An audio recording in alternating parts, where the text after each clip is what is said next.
Welcome to the Solo Edit Podcast, a podcast for estheticians looking for a weekly dose of motivation, inspiration, and honest conversations about life in and out of the treatment room. I am really excited today. We have Niki. She has been a customer for a while, and she is a esthetician, spa owner, and she actually specializes in sound healing. Is that right? Yes. So I'm really excited to have her on today to discuss this unique and niche part of aesthetics that I hadn't really ever heard of or really considered before. But first, I thought we could start out to just learn a little about you and how you became an esthetician, what interested you in the industry. So I've been an esthetician for 23 years. I attended the Aveda Institute here in Minneapolis, and this was back when Horst was still alive. And actually, his ex-wife was one of my instructors. So it was really cool. Back then, it was a, organic company. They'd since sold it, but I got to hear all these stories about how they created the products with plant essences and the origin story. And that always inspired and stayed with me throughout my career. It was a very unique beauty school. So that's where I got my start. Over the years, I've worked in large day spas. I've been an educator. I've worked with a dozen leading American skincare brands, some French brands. And I used to own even an eyebrow cosmetic company. I owned a spa. I've been an employee. I've had employees. And now today, I just own a small studio. I'm just a solo practitioner, and I'm the happiest I've been in years. I feel like I've had 9 lives in this aesthetic industry, going through so many ups and downs in this time. And in recent years, what I've really gravitated to is the Korean skincare and then the sound healing. And I feel like the two of them pair so beautifully together.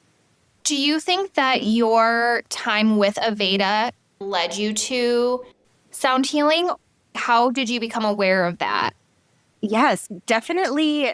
I've always been intrigued by sound and music. I love going to concerts. When I was a kid, I played the drums. My mom had all of these instruments always sitting around that my brother and I would play with. But the first time I ever experienced sound healing as we know it, in the spa industry, was about 3.5 years ago. And I was having a massage at the Canyon Ranch Spa in Las Vegas. And my massage therapist said, okay, while you're on your stomach, I'm going to put some brass sound bowls on your feet and you'll feel the vibration and ding. And after I thought, what is this magic? I had been in other treatments in the past, since every once in a while you'll hear them do a couple chimes at the end or sometimes a little bowl right before you start. But it was the first time I had ever had bowls placed on my body. And I thought, wow, what is this? I really need to know more about this. And I dove into it. Isn't it so interesting when we talk about sensorial experiences like sound and smell? And when you are laying there in a very vulnerable state, I think you're more relaxed. And in that sort of relaxed state, you're more apt to accept all of these senses around you, right? It's part of the entire experience. When you talk about sound healing, first of all, I don't know that much, but I know that I've heard that some vibrations can also be healing. Yes. Are you able to speak on that at all? Yes, definitely. There are so many benefits. We're just really scratching the surface on what sound can do. And this is not new, by the way. This is an ancient technology and way of healing. I've even read things that say that's why the pyramids are shaped the way they are. It's why churches are shaped the way they are. It's for acoustics and sound. And so every civilization, every culture has some form of sound therapy. Modern days today, I just read a study where they're using sound waves to even start healing some type of cancers. I think specifically prostate cancer. Yeah. So there's all kinds of new exciting technologies. But to break it down, the easiest way is that basically sound travels 5 times faster through water than it does through air. And so because our bodies are made up of 70% water, it basically, the waves of the sound, it gets into every single cell. So after an experience of, say, attending a sound bath or having a one-on-one sound session or experience, you will emerge a different person because all of your cells have changed. in just that short period of time. So if you lay down on the table and then you get up an hour later, you will be a different person by being a client having this experience. But what is also really cool is me as the practitioner, I get the benefits as well. So my life has just transformed since I've brought this into my practice. That's amazing. Pretend I'm a client. What would I experience? Walk me through how you would incorporate sound healing.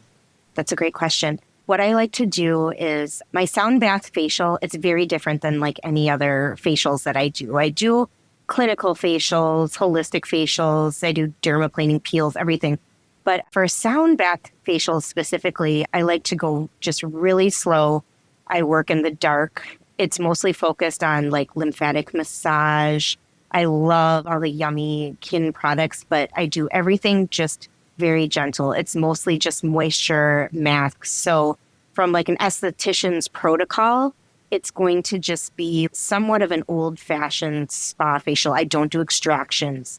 Typically, like this is more about your sensory experience. So when the client comes in, they're coming into a very dark room, just lit by candlelight. I have already cleansed the area, maybe with a little incense or Palo Santo, kind of smudge the place. I like to usually incorporate either plants or fresh flowers or something in my room that's really pretty. I invite them to sit down for a minute. I go through and tell them everything they're going to experience. And something else I love doing is I love to let them choose a crystal before they get started. I'm probably like the best customer at this like rock shop in my town, but I buy crystals all the time for my clients. And I usually say, are you into crystals or not? I invite you to choose one. And then I tell them you can hold it through this whole service. You can keep it afterwards. I think it's just like a fun, nice touch to incorporate because you can sometimes feel like the vibration in the crystal with the sound. But basically, I get them situated under the covers and I like to incorporate sounds in all the ways I can think of. Like I might start out with just telling them to close their eyes, start taking nice deep breaths. I might do somewhat of a guided meditation, and then I'll tell them, okay, I'm going to slowly introduce some sound by your ears. And I might just start with doing a couple of tuning forks. The tuning forks are just beautiful. It's just, you can only really hear them if they're up close right by your ears. But then I like to put them in different points all over the body. The tuning fork is very cool, and that's probably like the quickest and easiest way if you want to start incorporating sound, because it works very much in the same way acupuncture does, except we don't have to be quite as accurate because we're using vibration as a tool rather than the needles. So right away, they just start to completely relax. Then I would say go into like my cleansing and then putting like a gentle exfoliation mask on the face, or even like your pre-extraction mask is lovely, or the KRX gentle cleanser with exfoliation, some type of exfoliation I like. So the first mask. While the first mask is on, then I'll typically play my sound bowl, which is made up of quartz. They're actually invented by the cell phone industry. That's a droning instrument. It just starts them getting into a deep meditation. That's what the sound is about. It's a way to be able to meditate. I could never meditate myself until I started incorporating sound. After the sound bowl, I'll typically then move into hand and arm massaging, tons of facial, neck and shoulder, scalp massages. And then when I have different treatment masks on, I'll pick whatever's appropriate for their skin type. I'll then go into, I love my brass Tibetan bowls. I like to actually set them on the body and chime them. I like to use combinations. Sometimes I'll ding a brass bowl that's sitting on their stomach, solar plexus area, while playing a different bowl by their head. I move all over the place. I also have rain drums, a buffalo drum. I have just different chimes. I have so many different instruments, and I think I never really do the same thing twice. I play very intuitively. And then when we're all over, I usually end with, again, inviting them to breathe, inviting them to place their hands on their heart. That kind of just softens. And everyone that gets up is transformed. And not only does their face look amazing because of your products, they have had just a completely like body, mind, soul experience, which it's just been amazing. It's transformed my business. That sounds amazing. Are there any clients that you wouldn't or can't do? Are there any contraindications? It's just not for everybody. So sometimes to introduce sound to a lot of my clients, when I started out, I had no idea what I was doing. I shouldn't say that. I went through training and everything, but it's one of these things that you just have to do it to learn. So it started out, I might have been doing like a clinical facial on a client, but then I would say to them, hey, while you're masking, can I play my bowl for you a little bit? I need the practice. And through that is where I fine tune. Some clients would say, oh, I hate that. And then others would say, what is this magic? And then there's certain instruments that some people love. Some people just, they cry and they hate and they're scared of the ocean drum. It like stirs up. It's almost like they're frightened. But then other people love it. So what I tend to do actually during the consultation, I have like my instruments sitting out. I usually will tap on each instrument and show them like before they're even undressed, this is what you're going to hear and experience. I forgot to mention that earlier. I do tend to tell them a little bit in case they have a weird adverse reaction to any of the instruments. I've learned over the years a good way to do it. But yeah, some people aren't into it. But I tend to find though people who seek me out, they've been referred to me and they've booked this service with me, that they usually love it because they signed up for it. They know what they're going to get. But I do meet a lot of people who have never experienced sound. I would imagine that, like you said, you leave and you feel completely transformed, which I would imagine you feel maybe some sort of release or you feel some stress release in general. So not to get political, but a lot of people are stressed, whether you're a business owner, not a business owner. Have you seen an increase in clients that just want to come in for relaxation rather than treatments? They just need to escape the world. And then what are some ways that you've noticed or what we can do for our clients and just, I guess, the people in general that come in contact with our business? What can we do to support them and help them regulate their nervous system? Yeah, that's a great question, especially too, like I mentioned earlier, I am from Minneapolis, live in Minneapolis, a South Sider, and there's a lot going on right now. And I do find that people, especially in the last 7 weeks, they have been on edge. Everyone, including myself, this has been the most challenging season I have ever had as an esthetician in my whole career. It's been hard even for myself to hold things together. I strive to be someone who, like, I practice what I preach, right? But even me, I've had trouble regulating my own nervous system, like through all this chaos. And I do find that just really holding space for clients can be the best thing, allowing them to speak. A lot of people are verbal processors and they just want to talk about what's happening in their lives. But I also try to not let them go for more than 10, 15 minutes. After a certain amount of time, I'll say, okay, now I'm just going to have you close your eyes, be quiet, and I just want you to relax the rest of the appointment. Or I'll have to remind people, listen, we can talk for the first 5 minutes, the last 10 minutes, but I need you to just sink in. Having the nice warm bed was really helpful. I think having like the dim lighting, having the soft music. I have a little fountain in my room. I have little salted caramels that are made in Minneapolis. All of these things that, like, I feel like with the scent, you know, when my clients come into my room, I feel like their nervous system starts to reset. And I do think, too, it is my job with touch, too. Everything we do is an energy exchange with our clients. And I think if we can get them relaxing, breathing, and maybe even just getting their minds off of anything stressful in their lives that's going on, then we've done our jobs, right? Like, we've done a good job. Yeah. Like you said, you feel like you've lived so many lives within this career. Yes. What do you do when you are feeling burned out for your own nervous system?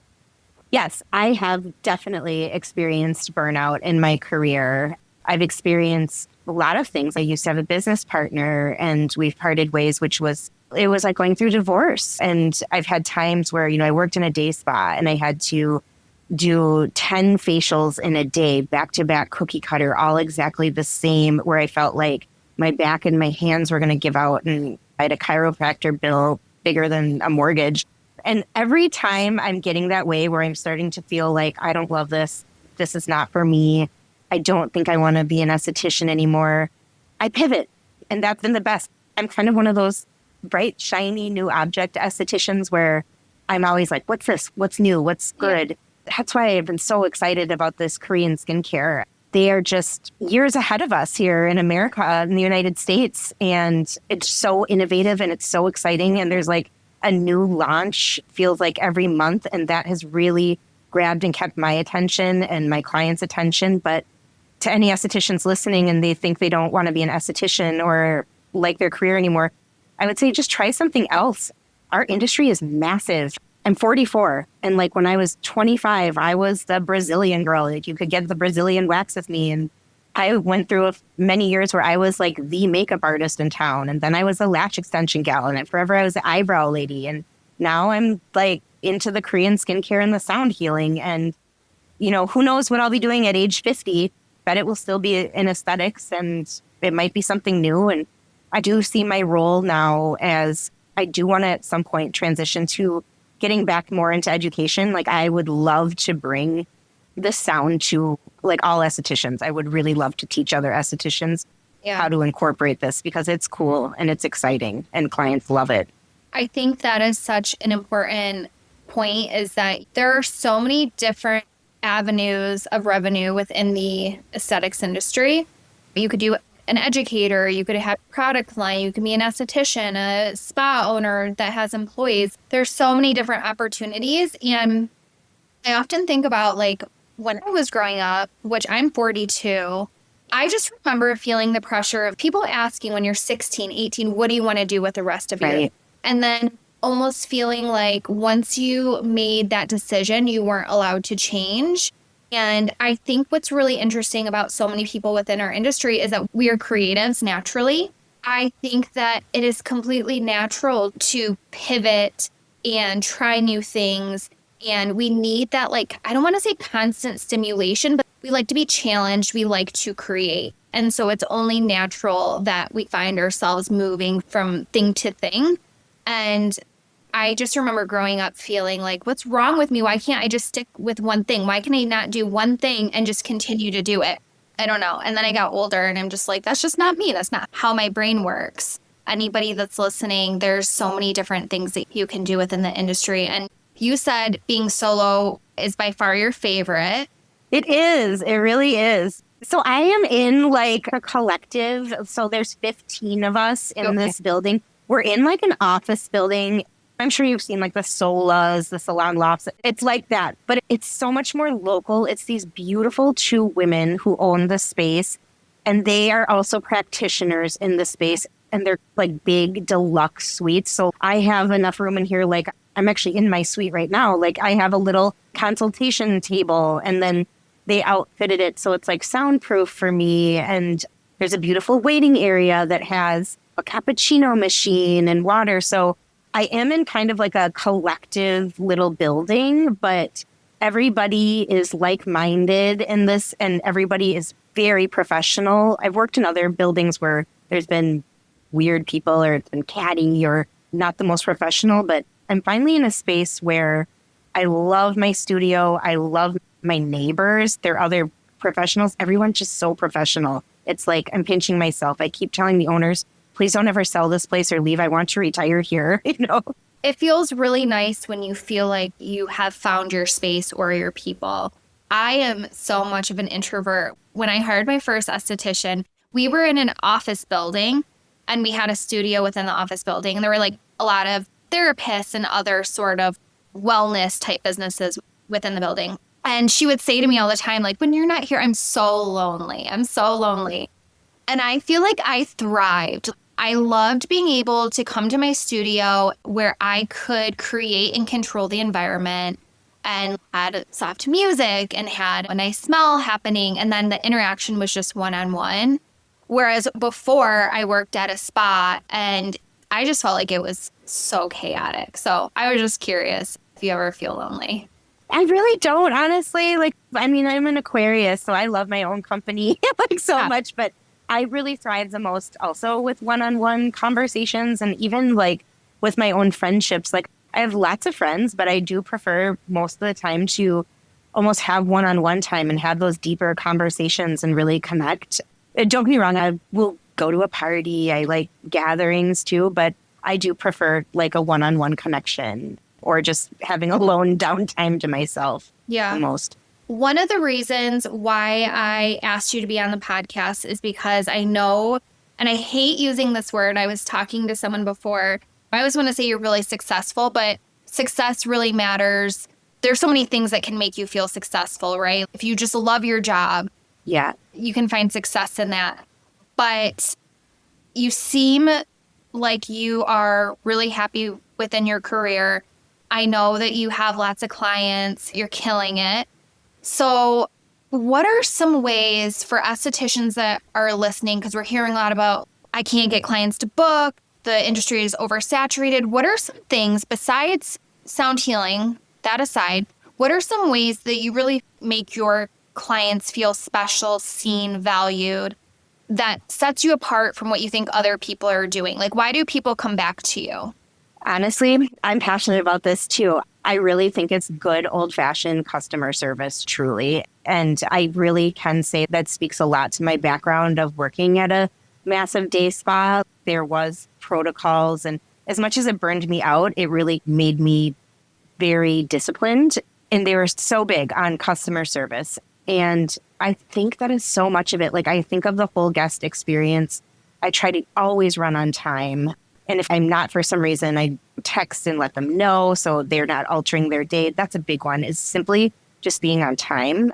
I always love to leave my clients with a tiny little gift. Like, I just really believe in that. Like I said, I have salted caramels. My clients sometimes say, I look forward to this caramel all week. Or if you just have little chocolates, the mood, the decor of your studio, like you can see behind me, I have these really dark, my studio is very moody. But I think there's so many other things that go into the customer service experience. Having automated systems where the client gets an email telling them what to expect, a text message reminder letting them know their appointment comes. The number one thing is do not let anyone leave without booking their next appointment. I can't stress that enough. People will come and they could have a 5-star experience, get the best facial of their life and go, wow, cool. I'm going to come back and do that again next year on my birthday. Right. You can't let them think that. You have to say, okay, this was wonderful. Your skin looks beautiful. Keep up these results. Let's get you back in about 6 weeks. Here, let's pull out our phones and get you scheduled. You just have to make the time, even if you have to book more time.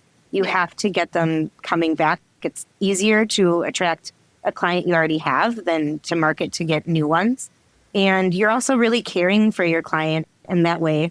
And then I found another key component of keeping your clientele is the retail, specifically your retail. Sarah, I have never sold retail like this in my life because I would do the work, I would sell to people, and then they would just go get it on Amazon or wherever. And the fact that they can only get this really through me, it's amazing. I listened to a podcast a couple of years ago and something stuck with me where they said, you can't even think of it as selling. The statistic was within 48 hours of any beauty treatment, whether you're getting your hair colored, your facial, your nails done, within 48 hours, 80% of women will buy a product online because they'll say, oh, my skin feels so good. You know what? Let me get a new serum or whatever.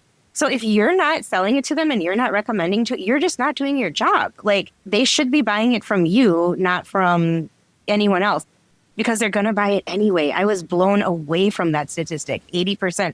But think of it. If you get a new haircut or something and you're at home, you're like, yeah, you know what? Let me get a cute new barrette. You know what? My hairstylist should have that to sell to me. I talked about this in a previous podcast, but last year went for a facial at a spa in New York. And the facial was good, but ambiance, the environment that they created was just absolutely stunning. And they just hit the mark in all of the right areas. And when I went to check out, I noticed that they didn't have any retail. And I spoke to the owner. That's another story. Nothing bad. I just said to them, I said, you're totally missing. You're missing retail. Like, my experience, your place is unbelievably stunning. I would have bought literally anything. Yeah. Take a piece of this experience home with me. And there are a lot of people like myself that are like that. And they're just like, you want to take something home from that experience and continue to use it. And I often will tell estheticians, like, drop shipping is fine. I realize we all start somewhere, and sometimes you have to drop ship on a pinch, 100%. Yes. But Yep. so many times, if you don't have product, the client may stop at Target or wherever on the way home for other things that they need and then pick up a cleanser and a moisturizer and Right. whatnot. And so I think that having those products in person is really important. And you don't have to have everything, but have some stuff. And just remember that it is 100% an extension of the service. It's not just selling something to sell something. Yeah, you just have to shift your brain around in that aspect. I love that your company offers drop shipping. I've utilized it many times, as sometimes I'll have 5 moisturized Sika creams sitting on my shelf, but then someone will come in and buy them all up in a day. And I'm like, oh no, I have more coming, but they're not here. And sometimes it's nice to utilize that. Another thing I have utilized very successfully with selling your products is having samples. I have little tiny jars and like little labels where I just handwrite. So if for some reason I'm sold out or I don't have the product on my shelf, I send them home with a sample. Okay, here's enough to get you through a couple days. And I just say, I'm going to have my rep, Sarah. Like, she's going to ship. I'm like, she's going to ship it to you. You'll have it in 5 days or whatever. Yeah. Something else that really stuck out to me was when you were talking about the caramels. This is just like another little personal story. What did you say that your clients will sometimes say, oh, I've been looking forward to this? Just a couple examples. And this is why I think that these like sensory experiences that we provide to our clients are so important. I was in Texas last year and I was visiting with Esther, who's one of our educators, and her husband owns a coffee shop, her husband and brother. So we went to the coffee shop and I had an amazing latte and it had Earl Grey in it. So it almost made it taste like Fruity Pebbles. Yeah. It was so good. And then just went on vacation like a couple weeks ago with my family and had a latte that tasted like that. And I was instantly like just brought back to that trip. Or like another great example is anytime I smell Tresemme shampoo, anytime, I'm instantly transported back to when I went to Greece for a month with my aunt and uncle. He lived in a fishing village and we spent a month there with his family. These sort of smells or things that you hear or how things taste, like they can live with a person. And I just think that is like so special. And we can create spaces or environments that will trigger our client to remember us in other situations. Yes, definitely. I so agree. Every little detail, like you said, I'm not the best with like my branding and stuff, but I always like to make every client feel just so well taken care of and cared for. If they buy a retail product from me online, I always stick a little gift in there too. Some type of little sample or maybe a little spot headband or a couple of pieces of candy or just anything. I always love to just go kind of above and beyond people's expectations. And it has served me well. I feel like most of my business is just word of mouth. And while it's a weird economy and it's strange for everyone right now, I've definitely seen like clients stretching out their appointments. Maybe if they used to come every 4 weeks, they're now coming in 6 or 8 weeks. It affects everyone, even veterans like me. A couple of years ago, I had a 3-month waiting list, and now you could get in maybe 2 weeks. Like, it's a little slower, kind of odd time. But the one thing that has saved my business and kept me afloat during this time is the retail.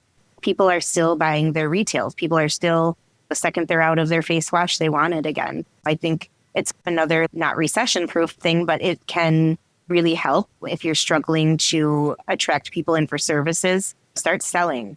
It goes back to community too, right? Insulating business. Like the perfect example is COVID. I remember we weren't able to do any sort of services, but my customers were very invested in me, my story, my business, that they literally were just like buying products through COVID. Same. Even if I think they were like giving some out, they were just like, we need to support Sarah. And this is not like a special situation. This is proof around the importance of insulating your business by networking and really building that community. It really makes a huge difference.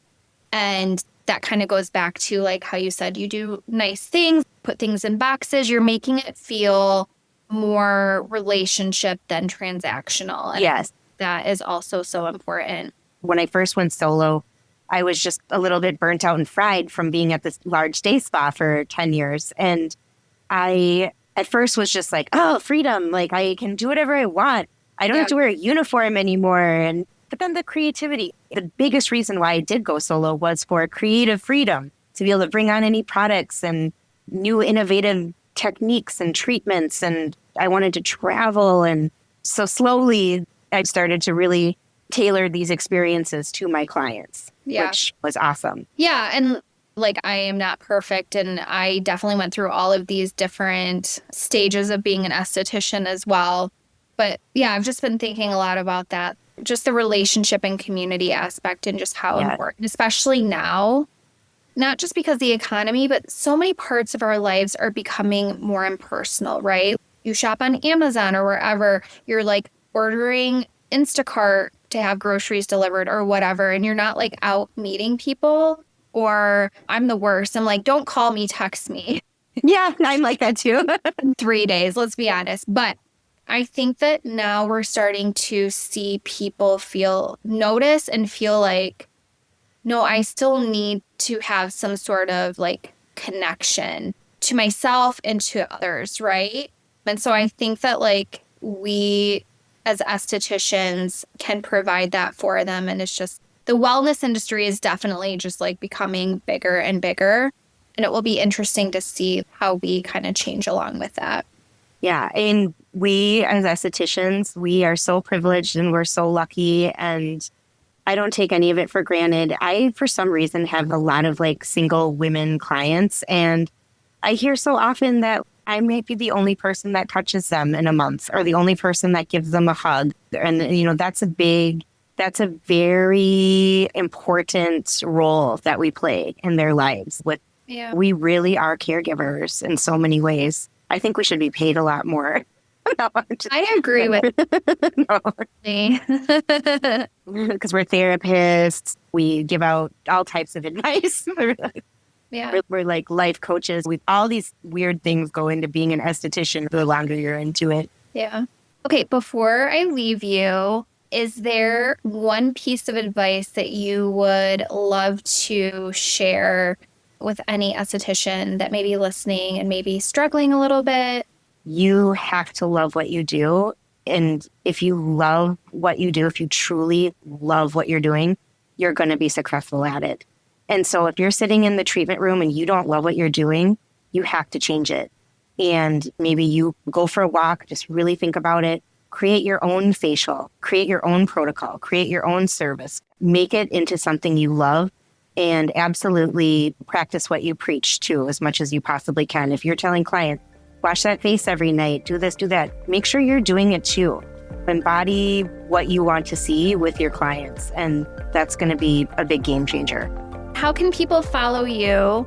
Are you big on social media? No, I'm not huge into social media. I do have an Instagram. I'm like this person that posts once or twice a month. I'm more active in my stories. It's at Niki Robison Brows, NikiRobison Brows. And if any esthetician wants to ever reach out to me, I love meeting other estheticians and I'd love to chat. Awesome. Thank you. Thank you, Sarah.